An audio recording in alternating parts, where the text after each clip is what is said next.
మచిలీపట్నం పోలీసులకు కూడా హెచ్చరిక చేస్తున్నాం.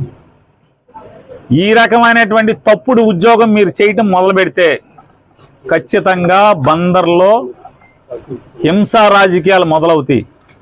పిల్లిని కూడా గదిలో పెట్టి కొడితే తిరగబడి ఒళ్ళంతా పీకుతుంది.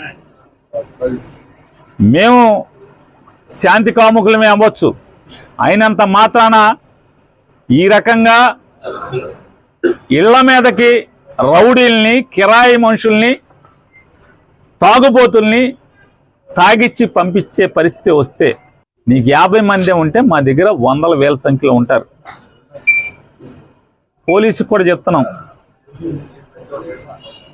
ఈ రకమైనటువంటి సంస్కృతే మీరు పెంచి పోషించి 50 మందిని తీసుకొచ్చి మీరు వెనకాలే పరిగెత్తుకొచ్చి వాళ్ళని పంపించి వెనకాలే మీరు పరిగెత్తుకొచ్చి వాళ్ళనేమి మేము కొట్టకుండా మీరు కాపాడినంత మాత్రాన్ని ఎన్నాళ్ళు జరుగుతుంది ఇది?